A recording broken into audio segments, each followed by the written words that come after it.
The rain had been falling for hours, tapping against the warped glass of the abandoned railway station like a quiet and insistent warning. It was the kind of night that swallowed sound and blurred the edges of memory. The kind of night when truth felt like something that drifted just out of reach. When the suitcase was first discovered in the attic of a house scheduled for demolition in the spring of 2024, no one suspected it would unravel a story buried for more than 8 decades, a story that began in the uneasy spring of 1941, when Europe trembled under the weight of a war that seemed determined to consume everything it touched. The old leather case was stiff with age, its brass latches rusted shut, its edges frayed as if it had been carried across miles of uncertainty. Dust coated its surface in a thick velvety layer, the kind that settles only when years have passed, without a single disturbance. The attic itself smelled of mildew and old timber, but the suitcase carried something else, something colder, something that felt like the faint echo of a life abruptly interrupted.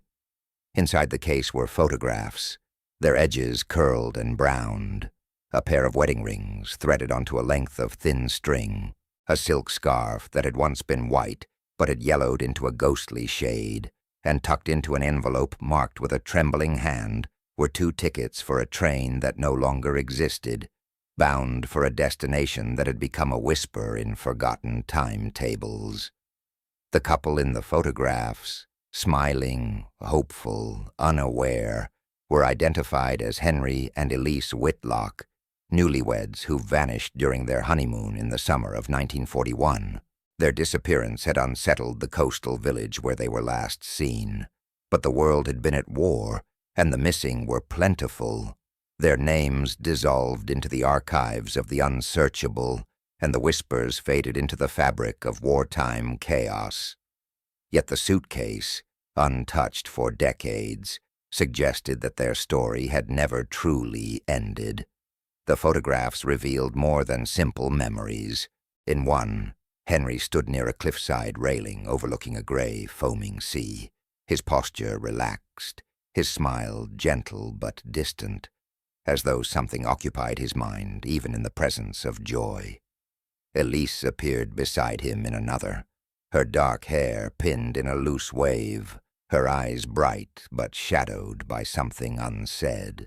There was a tension in the photographs that was not immediately identifiable, a quiet stiffness between them as if they carried a secret they feared would shift the world if spoken aloud.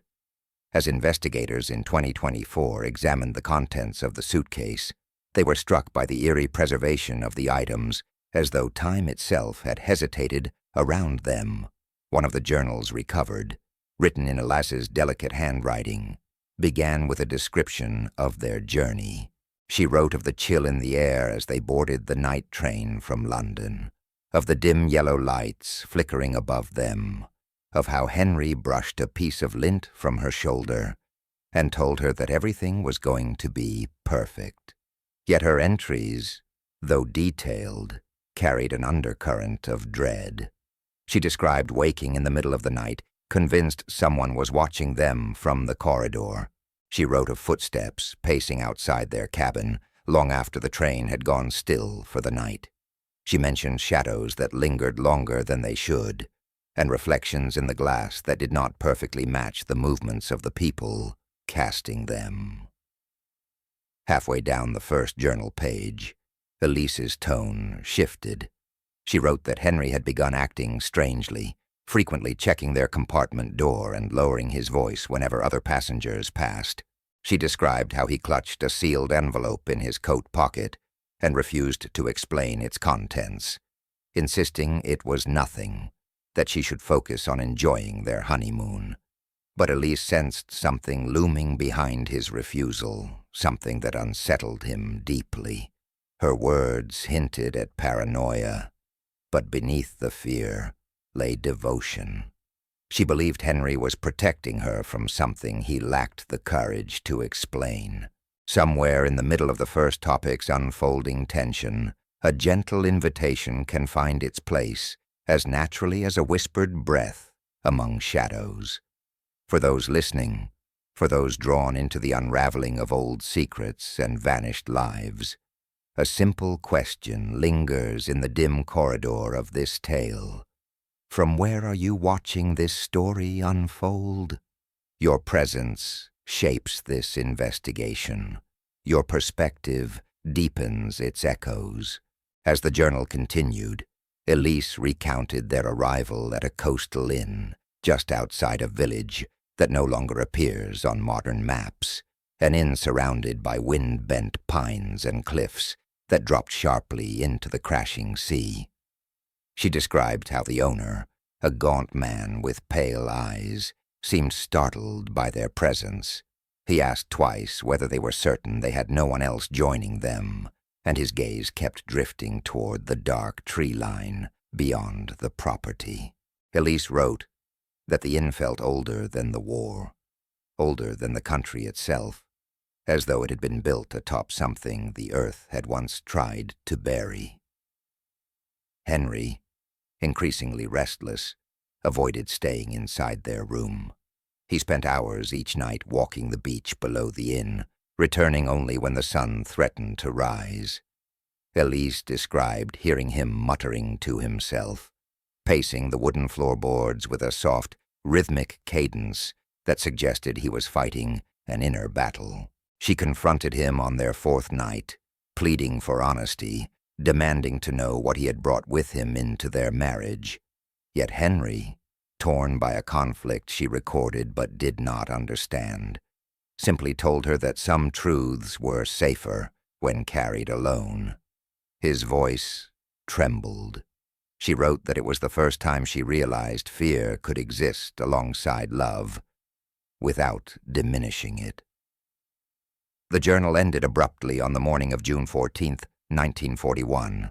Elise wrote that Henry planned to take her to a remote lighthouse at the edge of the peninsula, a place he insisted would give her clarity.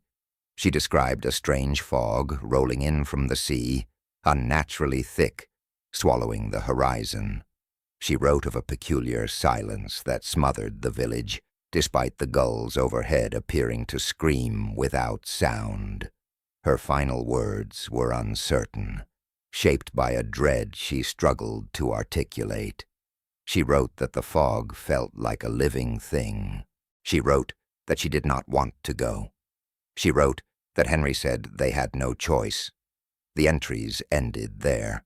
No mention of their journey to the lighthouse, no details of the hours that followed, no final note of farewell or hope, just the abrupt severing of thought, preserved for 83 silent years in a dust-heavy attic. For those who found the suitcase, the mystery deepened with every object.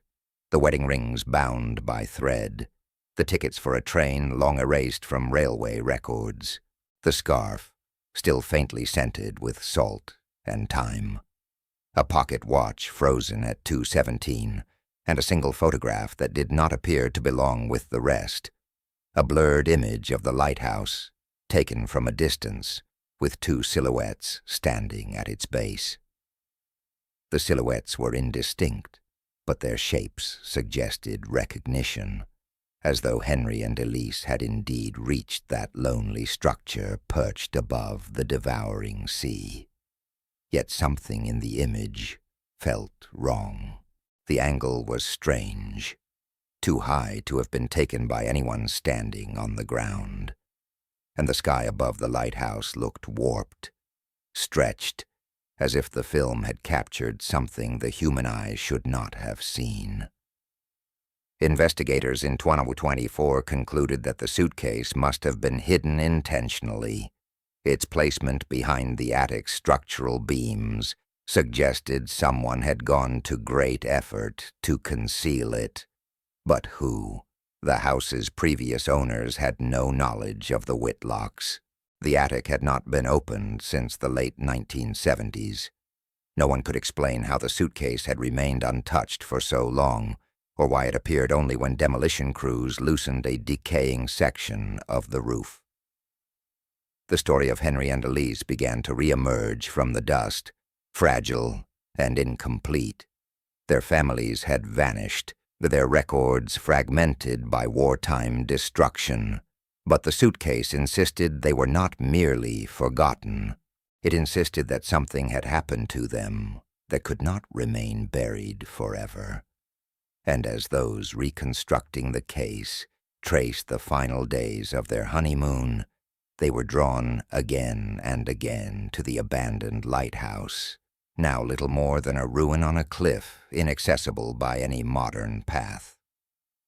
The mystery of their disappearance did not feel like an accident lost to time. It felt deliberate, orchestrated by unseen hands, wrapped in the eerie quiet of a place where the sea and the fog conspired to hide whatever truth lingered beneath. With every photograph, every torn page, every object locked away for decades, the sense grew stronger that Henry and Elise had not simply vanished. They had been taken by something that waited in the shadows of a world already drowning in war. And as the investigation in 2024 prepared to revisit the lighthouse for the first time in over 80 years, the story of the Whitlocks shifted once more. It was no longer merely a wartime disappearance. It was a cautionary echo from a past that refused to remain silent. If you are still here, drawn deeper into this darkness, let this moment be a reminder that stories like these continue because of those who follow their shadows. Consider slipping into the quiet of this channel, subscribing to its unfolding mysteries, so you never miss the next echo waiting beyond the fog. Under the brittle light of dawn, the investigators approached the remains of the lighthouse. Its skeletal frame rose from the cliff, like a monument to despair. Its stones blackened by decades of storms, its spiral stairway visible through gaping fractures in the walls. The sea below pounded relentlessly against the rocks, sending up bursts of white spray that dissolved into mist before touching the air. The team had arrived after months of research, driven by a sense of obligation to the Whitlocks' unfinished story. They were historians and forensic experts, but also, though few admitted it aloud, seekers of something less tangible. There was a collective feeling among them that what had happened in 1941 was not entirely within the boundaries of reason, that some truths in history refused to be catalogued, living instead in the space between evidence and silence. As they reached the entrance, the door, little more than rotted wood and rusted hinges, yielded to their touch with a sigh that sounded disturbingly human. Inside, the air was thick, heavy with the smell of salt, mildew, and something older, something like burned fabric. The floorboards were warped, and their steps sent echoes spiraling up through the hollow shaft of the tower. One of the investigators, a woman named Evelyn Shaw, paused near the base of the stairs. Her flashlight caught faint etchings carved into the wall, names, dates, and symbols that did not belong to any known language. Some were sharp, deliberate cuts, others shallow scratches, as if made by trembling hands in haste. They began to ascend carefully, their flashlights slicing through the darkness. Each step moaned under their weight, and the walls closed around them, tighter with every turn. Halfway up, Evelyn noticed a discoloration on the wall, dark stains that seemed to form a pattern. When she brushed away the dust, she saw the faint outline of a handprint. It was small, almost delicate, but unmistakably human, and near it, a single word scratched in English, faded nearly to nothing: forgive. The discovery sent a ripple of unease through the group. The word felt personal, intimate, as though it had been written by someone desperate to be remembered or absolved. They pressed onward, their flashlights flickering, as if struggling to stay alive in the suffocating dark. When they reached the top, the light chamber yawned open before them. The lantern mechanism had long since collapsed, leaving behind shards of glass and the remnants of a rusted railing. But in the center of the floor, Something had been placed with deliberate care. A small wooden box, its surface warped by moisture, but its latch intact. Inside lay an envelope, sealed with red wax. The paper, though aged, had survived remarkably well, protected from the elements. Evelyn peeled it open, her breath catching as she unfolded the first page. The handwriting was Henry's, precise, formal, but shaken. The letter began as if written to no one and everyone, a confession scrawled by a man unraveling under the weight of what he had done. He wrote of a mission, of being approached before the wedding by a man whose name he refused to record, a man who claimed to represent British intelligence. The request had seemed simple at first. Deliver a small parcel during his honeymoon to a contact on the coast, disguised as a romantic getaway. The parcel was sealed, its contents unknown to him, but he was told it was vital to the war effort. He had agreed without question, wanting to serve his country in whatever small way he could. But as the journey unfolded, he began to sense something wrong. The contact never appeared. The directions he had been given led to places that did not exist on any map. Each new lead dissolved into fog and confusion. He wrote that the parcel seemed to change weight in his coat pocket, as if something inside it shifted or breathed. And then the nightmares began. He dreamt of the sea swallowing him whole, of faceless figures standing on the cliffs, of Elise calling his name from beneath the waves. He wrote that by the time they reached the inn, he had begun to suspect the parcel's true nature. He feared it contained not intelligence or documents, but something ancient, something that predated the war, perhaps even civilization itself. He mentioned symbols carved into the package's wax seal that matched those now etched on the lighthouse walls, and he wrote of the man who gave it to him, who had whispered before leaving, "Some truths must be carried, not opened." Henry's final words in the letter trembled with despair. He wrote that he could no longer protect Elise, that he had brought something into their lives that hungered for release. He wrote that the fog was not natural, that it followed them, that it was waiting for the moment when both of them were alone at the edge of the world. He ended the letter with an apology, one that seemed to echo the word carved into the wall below. Then nothing more. Evelyn's hands shook as she refolded the pages. Around her, the others stood in silence, the sound of the waves below blending with the steady thrum of the wind through the broken windows. They all felt it.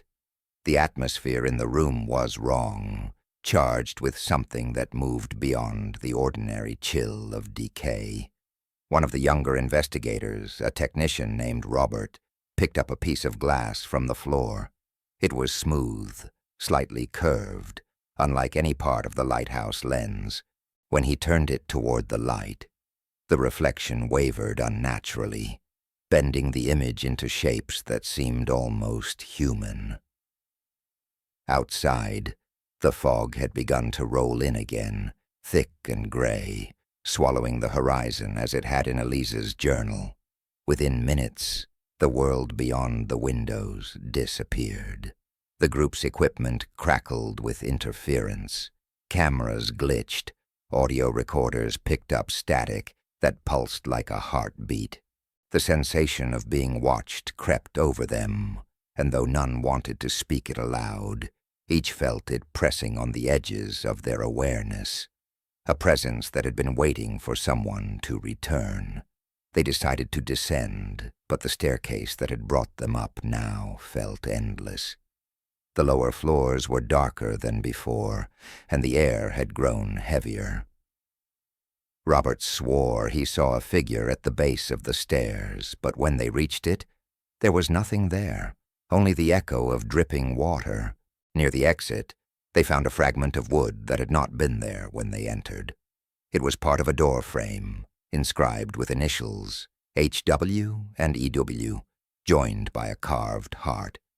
The carving was fresh, the wood splintered recently. Evelyn traced it with her gloved hand, and when she looked back at the others, her face had drained of color. They left the lighthouse in silence, the fog chasing them back toward the village. By the time they reached their vehicles, the path behind them had vanished entirely, swallowed by the shifting mist. They drove away without speaking, each haunted by the feeling that they had disturbed something that had not wanted to be found. That night, Evelyn reviewed the photographs taken inside the tower. Most were ordinary, ruins, carvings, dust. But one image made her freeze. It showed the team standing in the lantern room, the box open at their feet. Yet in the reflection of the shattered glass behind them, two additional figures stood among the group, a man and a woman, pale and translucent, their faces indistinct but unmistakably human. The woman's head rested against the man's shoulder. The man's hand was wrapped protectively around hers, and both of them were looking directly at the camera. Evelyn stared at the photo until dawn. The expressions of the figures were not threatening. If anything, they seemed almost peaceful, but there was something in their eyes, something that suggested they were not at rest. The discovery reignited public fascination. News outlets ran the story, forums dissected every detail, and countless theories emerged.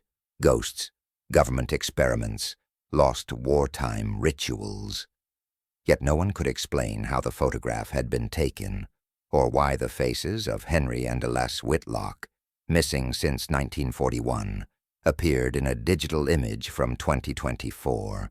Those who study disappearances know that history leaves fractures, small openings through which time itself can bleed. The Whitlock story had become one of those fractures, an intersection where the past refused to let go of the present. If you are drawn to mysteries like this, to the silence between what is known and what is feared, stay close. The shadows still have more to tell, and this is only the beginning of what the investigators uncovered when they dared to look beyond the fog. The days following the lighthouse investigation unfolded like a fever dream for those who had entered its ruins. Evelyn Shaw, though experienced in confronting the ghosts of history, began to unravel under the weight of what she had seen. Her colleagues noticed the change first in her eyes, how they no longer seemed entirely focused on the present, how she paused in conversation as if listening to voices no one else could hear. She had taken the photograph home, despite the warnings of her superiors, unable to surrender it to the impersonal grip of an evidence vault. At night, she kept it on her desk beneath the dim yellow glow of a lamp, staring at the faint outlines of Henry and Elise until her vision blurred. The fog that had swallowed the lighthouse began to invade her dreams. The first dream came 2 nights after her return. In it, she stood once again in the lighthouse corridor, the walls glistening as though they were breathing. The air was dense, filled with the low murmur of waves far below. She could hear the faint rhythm of footsteps behind her, light and hesitant, and when she turned, Elise was standing there, dressed in her wedding gown, the silk torn and damp with seawater. Her expression was not one of fear, but of sorrow. She opened her mouth to speak, and what escaped was not a voice, but the echo of the sea. Evelyn woke, gasping, her bed sheets cold with sweat, the sound of distant water still ringing in her ears. The following morning she tried to rationalize it. Dreams were natural after trauma, she told herself. The human mind processed horror in symbols and metaphors. Yet when she went to her desk, the photograph she had studied so obsessively appeared altered. The reflection of the 2 figures had shifted slightly. Elise's face, previously downturned, now seemed to be looking at Evelyn directly. The subtle change was impossible to explain. There had been no copies made, no editing, no tampering. But Evelyn felt it instantly, like a tremor under the skin. She brought the image to Robert, hoping for some logical clarification. The young technician compared it with the original digital file on his computer, and for a moment, relief washed over her when he said it looked the same. But then he frowned, leaning closer to the screen. The timestamp embedded in the file had changed. It now read a date that had not yet arrived. June 14th, 2025, exactly 84 years to the day after Elas's final journal entry. News of the anomaly spread quickly through the team, and while most dismissed it as a glitch, Evelyn could not. That night, she received an email from an untraceable address containing a single sentence. "You brought them back." She deleted it immediately, but the words burned into her mind. Each passing day blurred her grip on certainty. The scent of salt water began to linger in her home, even miles inland. The sound of footsteps echoed faintly in her hallway, always stopping outside her bedroom door. And the photograph, each time she looked at it, seemed to shift imperceptibly, as if the couple within it were slowly drawing nearer. Desperate for answers, Evelyn delved deeper into the history of the Whitlocks' disappearance. Wartime records were fragmentary, but she discovered a series of confidential reports filed by Naval Intelligence in 1941. They mentioned an intercepted transmission off the coast, near the same peninsula where the couple vanished. A signal repeating a single word, advena. The term was Latin, meaning the one who arrives from elsewhere. No further context was provided, but the signal had been traced to an unregistered frequency that ceased broadcasting the night Henry and Elise were last seen. In her search, Evelyn uncovered something else. A forgotten file buried in the archives of the British War Office. It contained references to the Advena Project, a wartime operation exploring unconventional means of communication. The documents were fragmented, but one report suggested that the project involved attempts to reach beyond normal perception, to locate signals not from enemy transmitters, but from sources unbound by time. The operation had been abruptly terminated after several participants suffered psychological breakdowns, and 2 vanished without trace. The project's final entry read simply, "Containment breached. Coastal facility abandoned." Evelyn began to piece the fragments together with a sickening clarity. The inn where the Whitlocks stayed, the sealed package Henry carried, the lighthouse, all had been positioned within the same radius as the project's last known testing site. The Whitlocks had not stumbled into coincidence. They had been drawn into the remnants of something older, something humanity had attempted to silence beneath the noise of war. She returned to the village alone, against the advice of her team. The fog greeted her like an old acquaintance, coiling around her car as she drove the crumbling road to the cliffs. The lighthouse stood waiting, its silhouette a dark wound against the gray sky. Inside, the air was colder than she remembered, the silence deeper. The carvings on the walls seemed to pulse faintly, as though illuminated from beneath the stone itself.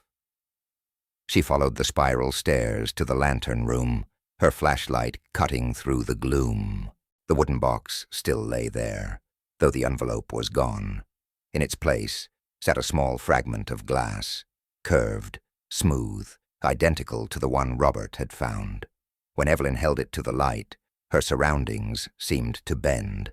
For a heartbeat, she saw not the decayed lighthouse, but the room as it once was, walls intact, the beacon burning brightly, and Henry and Elise standing side by side, their hands clasped, their faces lit by the pale glow of the lens.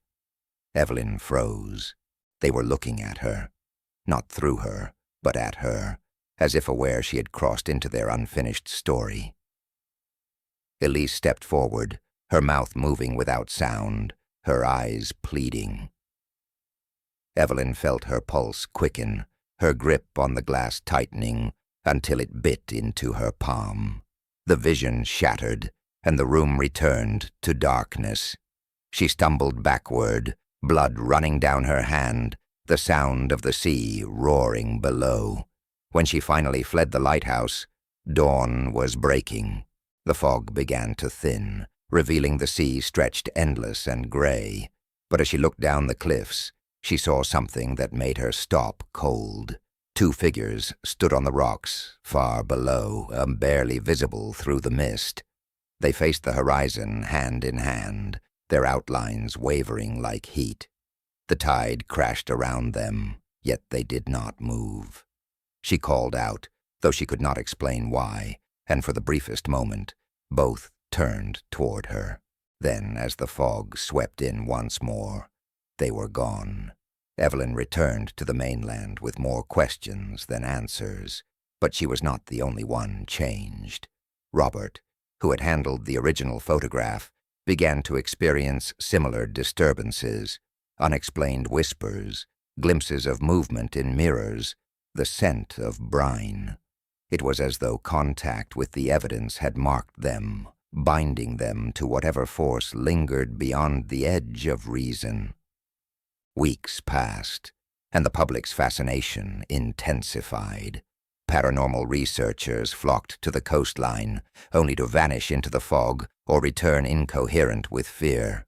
Government agencies quietly sealed off the area, citing erosion and instability. Evelyn received another email, no sender, no subject, containing a single attachment, an audio file. When she played it, the sound of distant waves filled her office, followed by a faint voice that seemed to speak from underwater. It repeated her name once, softly, and then whispered a final word that chilled her blood. Forgive. She closed the laptop, the room spinning around her. In that moment, she understood that the Whitlocks' disappearance had never truly ended. It was a loop, a fracture in time replaying itself, reaching out for those who dared to look too closely. The suitcase, the lighthouse, the fog, they were not remnants of a past event, but living parts of a cycle still unfolding. Those who encounter such places learn quickly that history does not rest. It waits. It watches for those willing to reopen its wounds. And once seen, it never releases its gaze. If you are still here, tracing the edge of this story, remember, some mysteries pull at the thread of the world itself. To stay close is to risk being seen in return. Still, if you find yourself drawn to what hides between history's silences, you may wish to remain with us. Subscribe, so that the next whisper from the fog will find you first. The fog over the English Channel had a peculiar thickness that season, as though the sea itself were holding its breath. Fishermen from nearby villages refused to sail beyond the bay, claiming that their compasses spun without reason, their radios hissing with voices that spoke in languages no one recognized. For months after Evelyn Shaw's return, the coastal region where the Whitlocks had vanished grew steadily quieter. Houses were abandoned. Roads crumbled into the cliffs. The government imposed silent restrictions, labeling the area a hazard zone, yet offering no explanation beyond geological instability. Locals called it by another name, the Dead Shore. Evelyn had tried to resume her life, but the boundaries of her world had become porous. She awoke each night at 2:17, the exact time frozen on Henry's pocket watch, to the sound of dripping water and a faint melody that seemed to drift through her open window. She recognized it only after several nights, the same tune Elise had mentioned in her journal, a lullaby her mother used to hum during storms. No matter how tightly she closed the windows, the melody persisted, weaving itself through the fabric of her dreams until she could no longer distinguish sleep from waking. Her mind fractured slowly, not through madness but through revelation. She began to perceive patterns, subtle, intricate links connecting the Whitlocks' disappearance to others lost during the war. In archives long ignored, she found names erased from official memory, couples, soldiers, even entire families who vanished under similar circumstances, always near the coast, always after reports of unseasonable fog. Each case carried remnants of the same symbols carved into the lighthouse walls, the same word, Advena, whispered in the background of intercepted transmissions. The disappearances formed a crescent pattern along the shoreline, all pointing toward the sea, as though marking an invisible threshold. Evelyn compiled her findings into a private dossier. She avoided her colleagues, fearing their skepticism, and instead sought the help of an aging historian named Dr. Arthur Keene, once an advisor to the Ministry of Defense. When she presented the evidence, he listened in silence, his face pale beneath the lamplight. When she finished, he whispered that he had heard the name Advena Project before, decades ago, in classified circles that studied nonlinear phenomena. He warned her to stop digging. The project, he said, was never truly dismantled. It had simply changed its name, its funding redirected through shell organizations. But Evelyn pressed him for details. After a long pause, Keene retrieved a folder from his drawer, yellowed, brittle, sealed with tape. Inside were blurred photographs of men in naval uniforms standing before strange equipment, steel frameworks, coils of wire, and a series of tall glass cylinders filled with dark fluid. In one image, a faint outline could be seen within the fluid, human-shaped but distorted, as though submerged mid-motion. Scribbled notes along the margin referenced temporal resonance, biological containment, and cross-phase contact.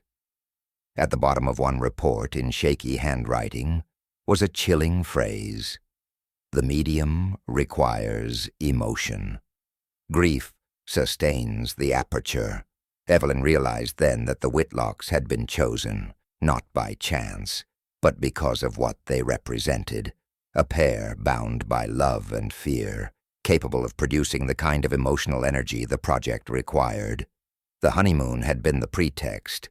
The parcel Henry carried had been the trigger. And the lighthouse, the conduit. The experiment had not simply failed. It had succeeded in a way that horrified its creators. Whatever doorway they opened had not closed. It had simply waited. That night, Evelyn found herself drawn once again to the photograph. She placed it under the lamplight, tracing the outlines of Henry and Elias with trembling fingers. As she did, the glass of the frame fogged from the inside. Slowly, words began to appear, written in condensation as though by an unseen hand. "Help us finish it." The message vanished within seconds, but the weight of its meaning lingered. Elise was not pleading for release. She was pleading for completion, for an ending denied to her for 84 years. Evelyn knew what she had to do. She would return to the lighthouse one final time, not to investigate, but to listen. The journey back was slower than before. The road seemed unfamiliar, twisted by time and erosion. The fog thickened as she neared the cliffs, swallowing the sound of the sea until there was nothing but silence. The lighthouse loomed ahead, its tower fractured against the gray sky, like the spine of a colossal beast. Inside, the carvings had multiplied. The walls were alive with symbols, the air humming with a low frequency that vibrated in her bones. The floorboards beneath her feet pulsed faintly, as though syncing with her heartbeat.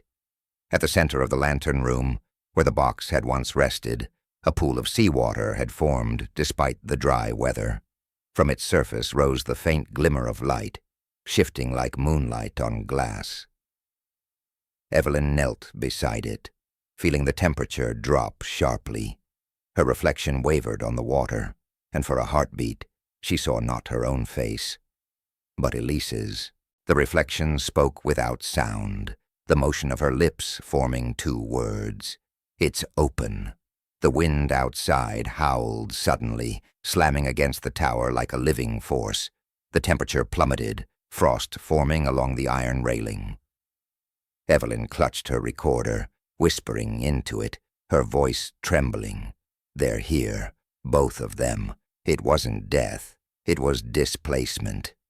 Her words dissolved into static as the fog pressed against the broken windows, spilling inward like smoke. Then came the voices, soft at first, then rising in a discordant chorus, overlapping in countless tones. Some pleaded, some sang, some simply repeated names that had been lost to history. Evelyn recognized a few, soldiers from the missing files, their names echoing through the air like a broken hymn. The walls began to vibrate. The carvings glowed faintly blue, and from the pool at her feet, shapes began to emerge, transparent, shimmering outlines that flickered between eras, uniforms dissolving into wedding attire, faces alternating between strangers and familiar ghosts. Among them stood Henry and Elise. Their forms were fragile, wavering like candlelight, but their presence was undeniable. Elise extended her hand toward Evelyn, and though she knew the gesture defied the laws of the living, she reached back. For an instant, warmth filled her palm. A connection, a bridge, flared between them. Evelyn's mind flooded with images, the night train, the sealed package, the fog swallowing the cliffs, and the instant when time itself had torn open. Through the chaos, Henry's voice broke through, distant but clear. "We didn't mean to stay. We tried to return." His figure flickered violently, the light around him fracturing. Elise looked up at him with a grief that transcended life, then back at Evelyn. "Close it," she whispered, "before it takes another." The connection shattered. The light from the pool surged upward, consuming the room in blinding brilliance. Evelyn felt herself thrown backward, her mind tearing between moments, past, present, and something beyond either.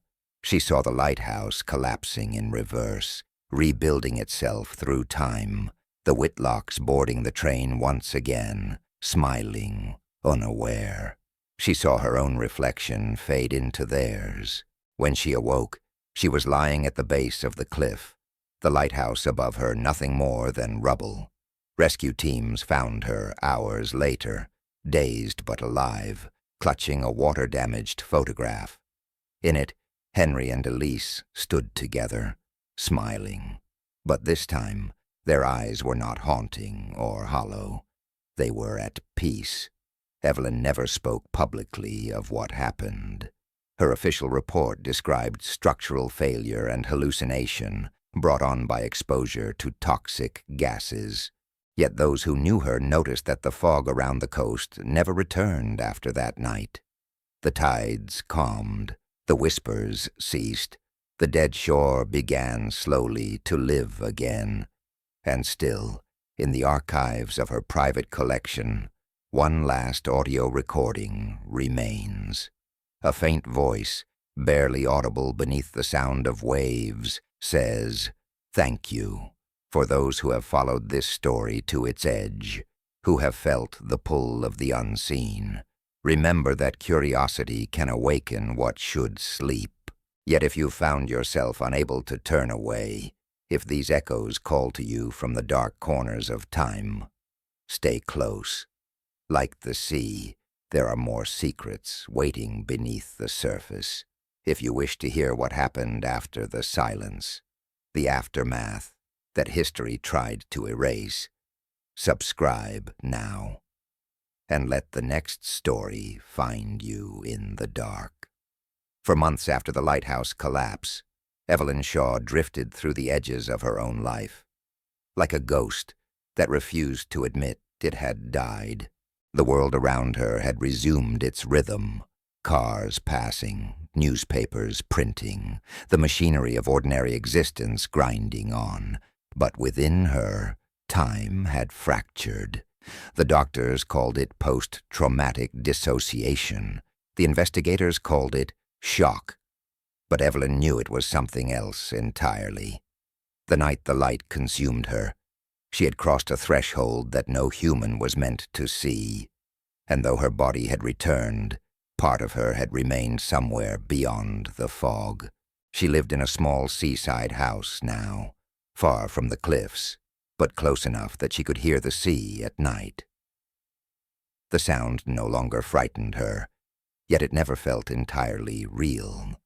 Sometimes, when the tide reached its highest point, she would stand by the window and watch the moonlight scatter over the waves, waiting for something she couldn't name. It was in those moments, when the world seemed to tilt slightly toward the impossible, that she felt their presence, the faint shimmer of Henry and Elise Whitlock lingering in the periphery of her vision, like light bending where it shouldn't. The photograph she had clutched on the night of the collapse lay sealed inside a frame on her desk. The image no longer changed. It had settled into quiet stillness, as though the souls within it had finally accepted their place. But sometimes, in the reflection of the glass, Evelyn thought she saw the outline of a third figure standing beside them, blurry, undefined, yet uncannily familiar. She never told anyone that she suspected it was herself. Her days were spent cataloging the fragments of what she remembered, the voices, the light, the sensation of being unmoored from time. She filled entire notebooks with sketches and cryptic phrases, equations she didn't recall writing, symbols she must have seen carved into the lighthouse walls. Late at night, she replayed the audio files salvaged from her recorder. Most were static, but within the noise she could sometimes discern faint patterns, a rhythm almost like breathing, and beneath it, a voice that seemed to whisper her name. The official inquiry into the incident concluded with bureaucratic efficiency. The ruins of the lighthouse were declared unstable, and the site was sealed permanently. Evelyn's colleagues were transferred to other departments. The case of the Whitlocks, once briefly revived by public fascination, faded once more into obscurity. History, as always, had closed its eyes. But Evelyn couldn't.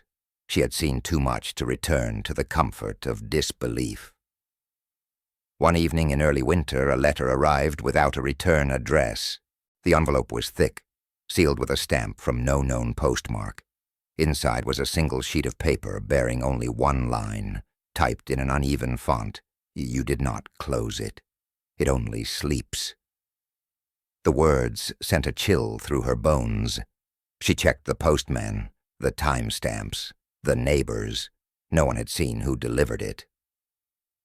The next night she began hearing the music again, the same melody that had haunted her dreams after the first investigation, but now it came not from outside, but from within the walls themselves, faint and distorted, as though carried through the foundations of the earth.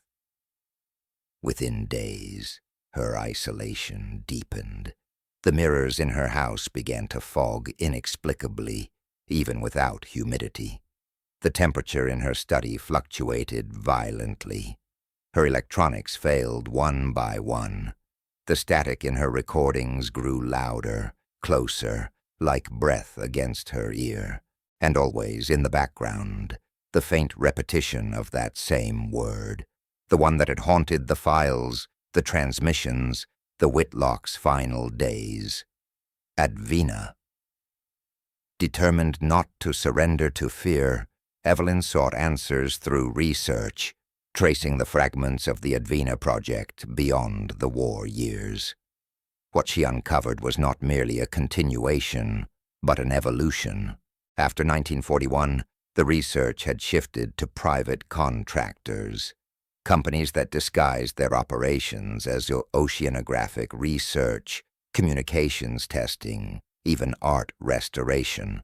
Funding trails led across decades and continents, always looping back to the same set of coordinates near the dead shore. The experiment, it seemed, had never been abandoned. It had been perfected. One file in particular caught her attention.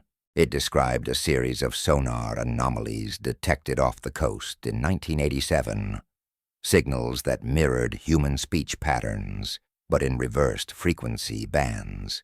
When slowed down and inverted, the recordings revealed fragmented English phrases, "Still waiting, still open, bring her back." The report was dismissed by officials as a technical glitch, but Evelyn knew better. That night, she drove back to the cliffs.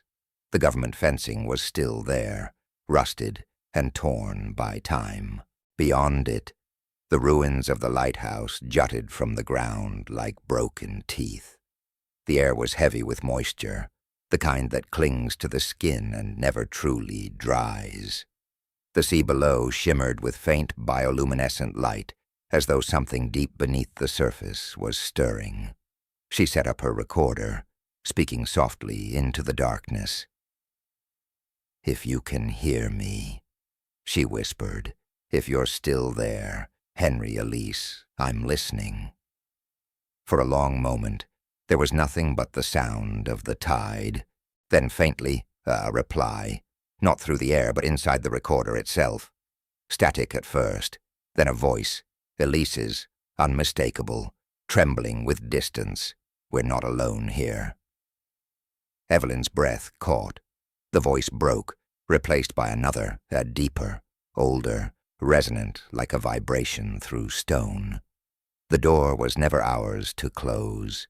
The recording ended abruptly, but when she replayed it, the words were gone, replaced only by the rhythmic pulse of the sea. She knew then that whatever she had unleashed, or failed to contain, had grown beyond her reach. In the following weeks, reports began to surface across the region. Fishermen spoke of lights beneath the water that moved like living constellations. Travelers claimed to see shapes on the cliffs during fog, silhouettes of couples standing hand in hand before vanishing into the mist. A team of marine researchers sent autonomous drones into the depths near the dead shore. Only one returned, its camera feed showing structures that could not be explained. Columns of stone arranged in perfect spirals, inscriptions identical to those found on the lighthouse walls. The last frame of the footage showed a human face pressed against the drone's lens, pale and expressionless, suspended in the dark water. Analysis later confirmed it was not a face at all, but an imprint, a pattern of light shaped into familiarity. But Evelyn knew what she had seen. It was Henry. After that, she withdrew completely from public view. Some claimed she fled the country. Others said she was institutionalized. But the truth was quieter. She returned to her seaside house, surrounded by her notebooks, her recordings, and the endless rhythm of the tide. Her final written entry, discovered years later, contained only 3 lines. "It waits beneath us. The sea remembers." The light was not a beacon. It was a warning.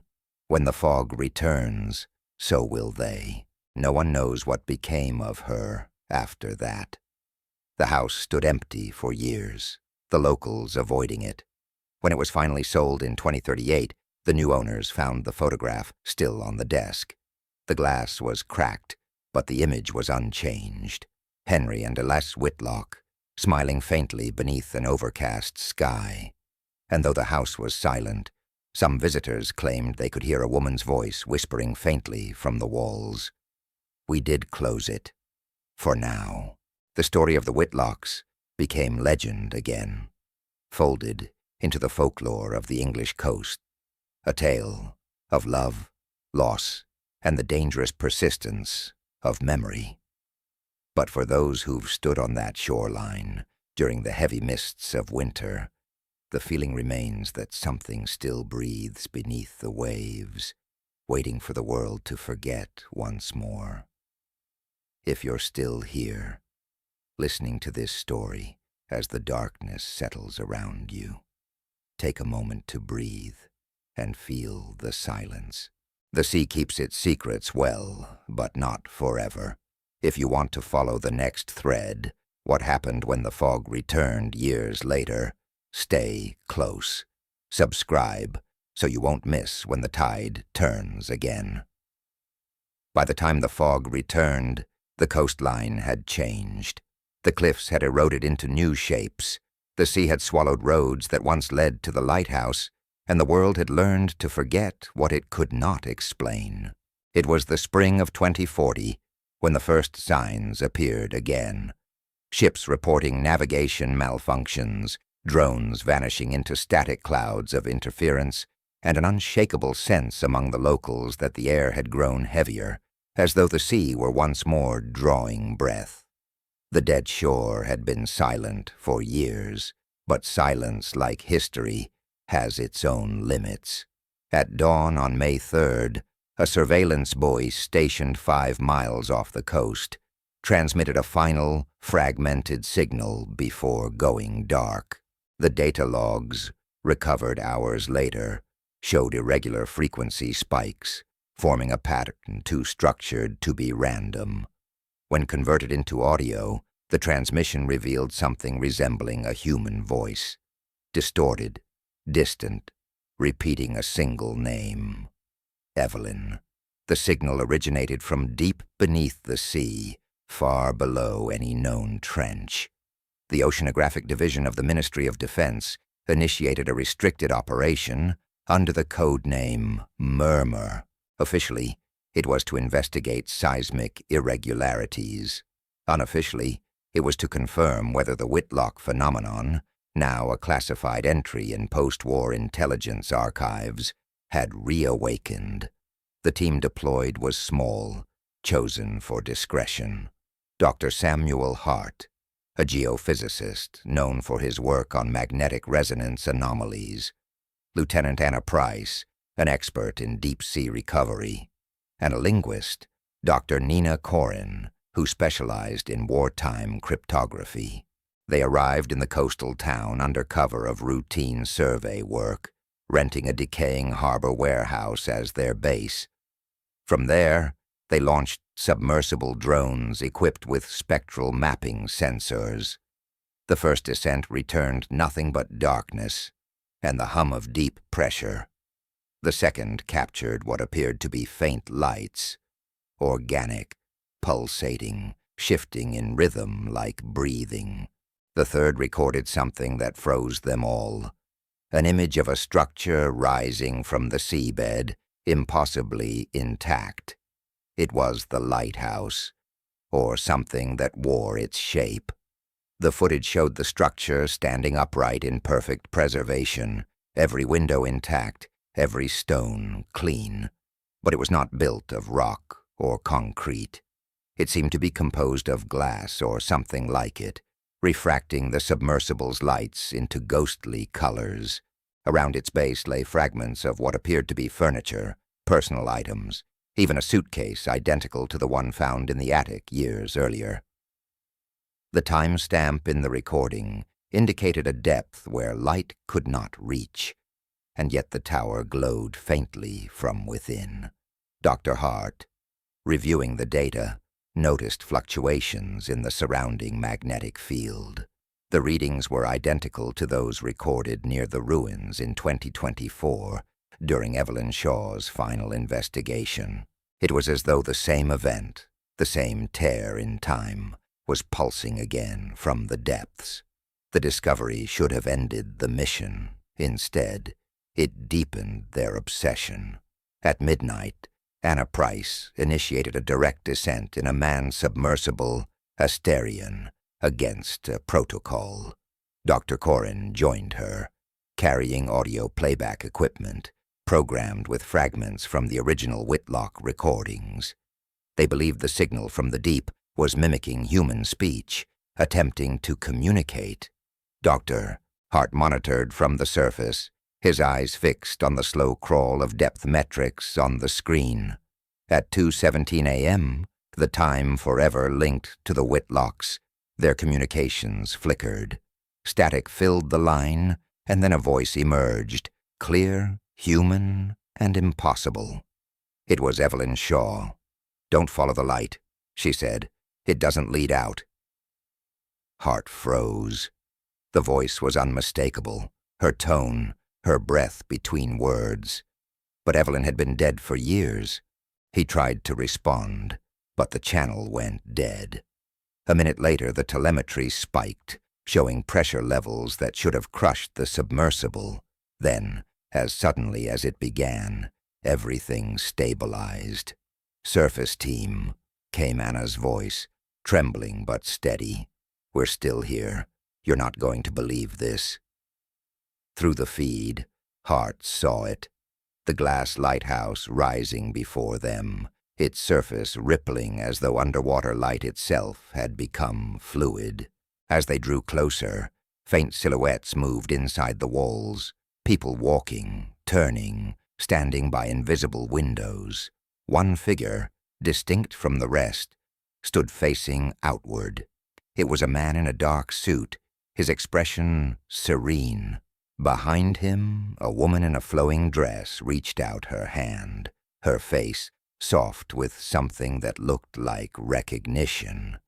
Henry and Elise.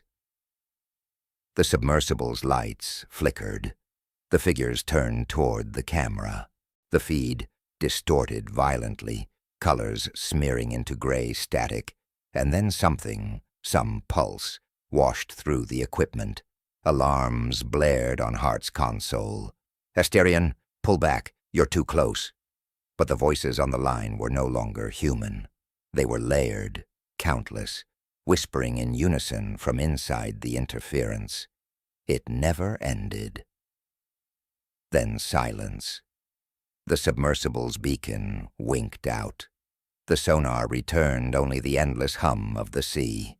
For 13 hours, the surface team scanned the coordinates, finding nothing. No wreckage, no debris, no sign of the craft or its occupants. When the storm subsided and visibility returned, the structure itself was gone. The seabed was smooth, featureless, as if nothing had ever been there. The ministry closed the investigation within weeks. All data from the mission was sealed, and Dr. Hart was placed under indefinite leave. But the truth, as always, resisted burial. Months later, anonymous files began to circulate online. Footage, logs, fragments of communication. Among them was a short audio clip, lasting precisely 7 seconds. It contained only the sound of waves and a single whisper, "Advena." Some claimed it was a hoax.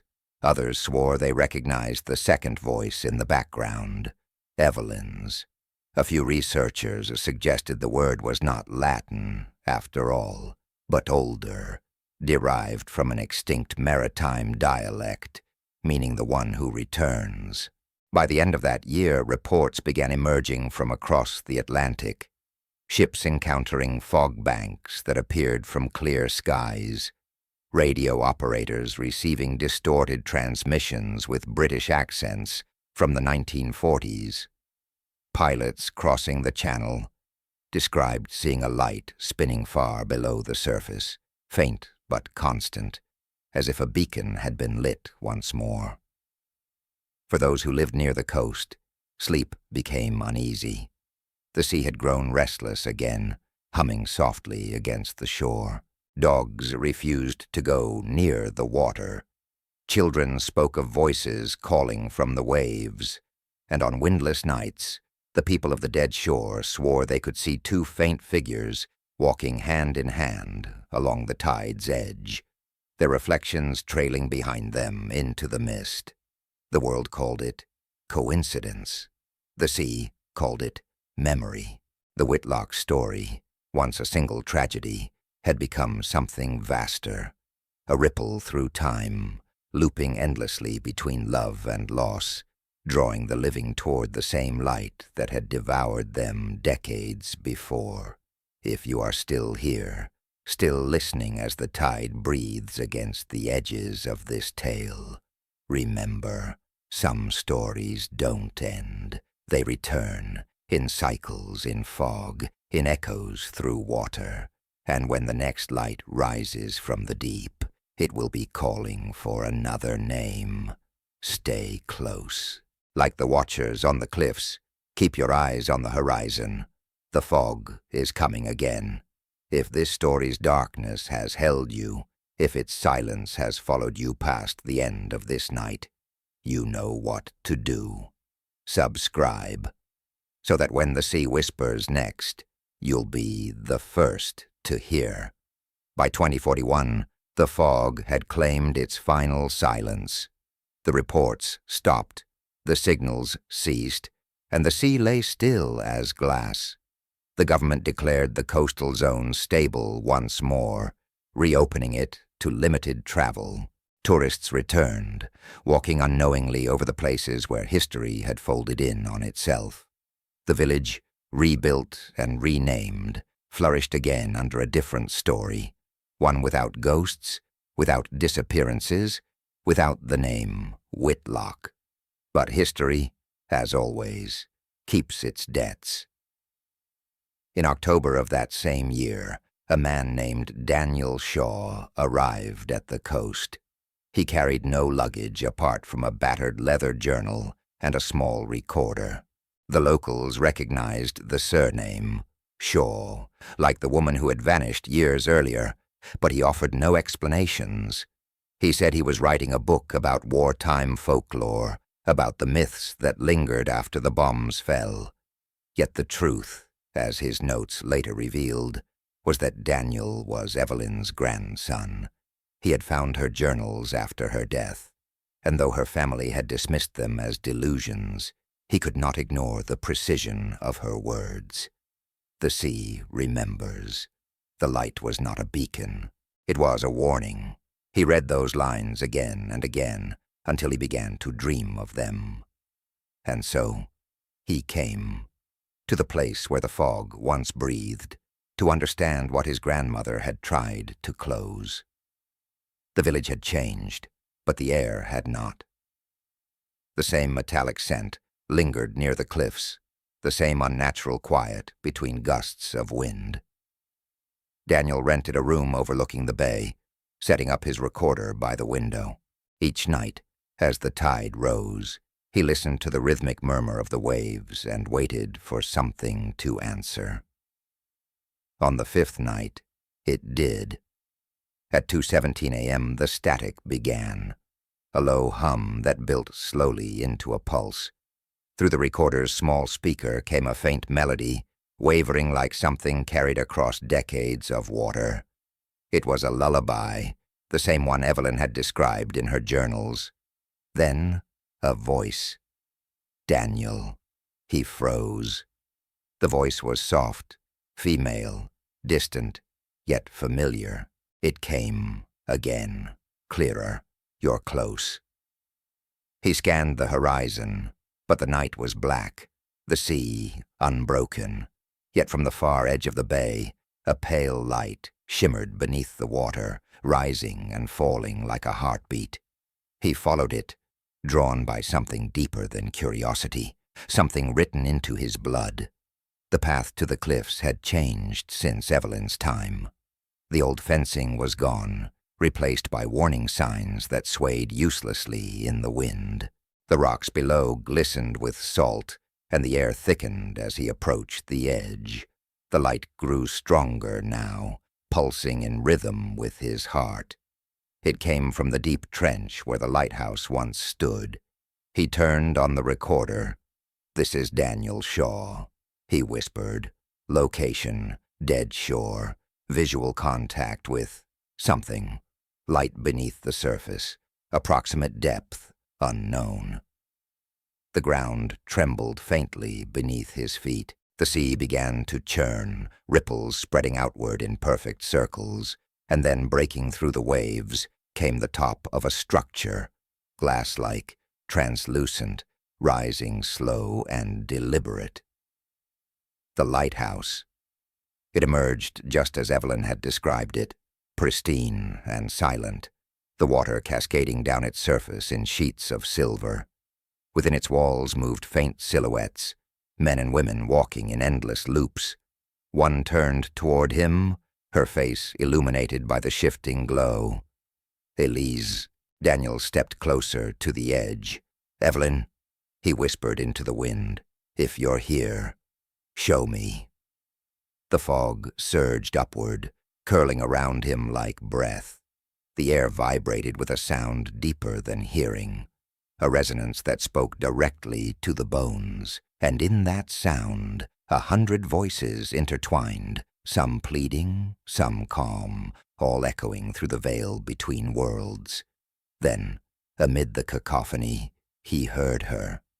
"Evelyn, you can't open what was never closed." The ground gave way beneath him. For an instant he felt weightless, falling into the reflection of the sea. The water enveloped him, cold and soundless, and through it he saw everything. The train, the suitcase, the fog swallowing the cliffs, the endless repetition of the same moment through time. The lighthouse was no longer a building. It was an anchor, a bridge between what had been and what refused to end. Henry and Elise stood before him, suspended in the glow, their hands intertwined. They did not speak, but their eyes told him what words could not. The experiment had worked. The boundary between the living and the lost was now permanent. Daniel reached out, but before his fingers touched theirs, the light collapsed inward, pulling everything, sea, sky, and time, into a single point, a flash. Silence. When the Coast Guard found him hours later, he was lying at the water's edge, alive but unconscious. The sea was calm, the fog was gone. He awoke days later, in a hospital room, the recorder clutched in his hand. The device was waterlogged, yet one file had survived. It contained a 7-minute recording of indistinct voices, static, and at the very end, a woman whispering, "It's finished." The report concluded that Daniel Shaw suffered hallucinations from hypothermia. His notes were confiscated, his recording sealed. But months later, pieces of his manuscript surfaced online. The final page read, "She was right. The light was never meant to guide us. It was meant to contain what lives beyond. Now the sea is quiet, but I hear them still, beneath the tide. Every generation will hear them until silence learns their names." That winter, the coastline remained peaceful. No fog, no lights, no disappearances. For the first time in nearly a century, the dead shore lived up to its name. Quiet, still, unremarkable. Yet on certain nights, when the moon hung low and the wind shifted from the east, some said you could hear music drifting faintly over the waves, a woman's voice singing a tune older than the war, softer than memory. And if you listened long enough, you could almost hear another voice joining hers, a man's, warm and steady, singing from somewhere deep beneath the water. The couple that vanished in 1941 were never found, but some say the sea itself remembers their promise, that beneath its quiet surface, Henry and Elise still walk hand in hand, their reflections dancing in the eternal light of a sunken tower. And so, their story ends where it began, in fog, in silence, in love stronger than death. If you followed their echoes through time, if you felt the weight of their absence pressing against the world, take a breath before you leave this story behind. The tide is rising again. Like the light beneath the waves, these stories endure because someone keeps them alive. So stay with the darkness a little longer. Like, comment, and subscribe, so you'll be here when the sea whispers again, because somewhere, even now, it is whispering.